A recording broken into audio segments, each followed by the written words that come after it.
जो परमेश्वर में नहीं है या जो परमेश्वर को नहीं जानते, उनके घर में गाड़ी आ गई, उनके पास सोना आ गया, उनके पास ब्लेसिंग आ गई, उनका मकान अगर तुमसे ज़्यादा जल्दी बन गया तो अपने आप को छोटा महसूस करने लगते हैं। खास तौर पे कौन लोग? मसीह लोग।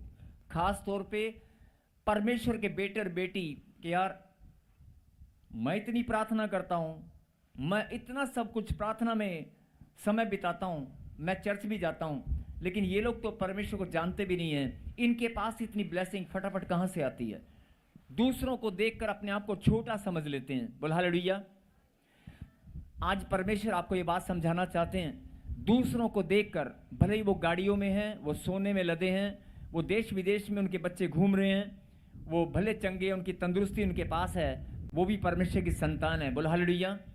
अगर वो आनंद के साथ अपने परिवार में खुश हैं तो आपको उनको बढ़ते हुए देखकर आपको भी खुश होना है।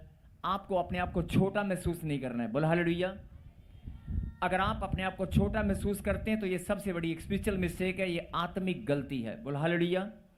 जिसका फायदा शैतान आपकी ब्लेसिंग को रोकने के लिए सबसे पहला कदम यही उठाता है। देखा, ये अपने आप को छोटा समझ रही है, इसका मतलब ये आपको छोटा समझ रही है। इसका क्या मतलब हुआ? इसका मतलब हुआ कि ये परमेश्वर की संतान नहीं है, क्योंकि परमेश्वर की संतान छोटी नहीं होती।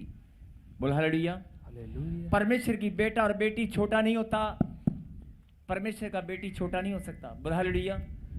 अगर आप अपने आप को छोटा समझते हैं, दूसरों की तरफ आपका ध्यान है, दूसरों की ब्लेसिंग को देखकर अपने आप को छोटा समझ रहे हैं, तो इसका मतलब आप बहुत बड़ी स्पिरिचुअल मिस्टेक कर रहे हैं।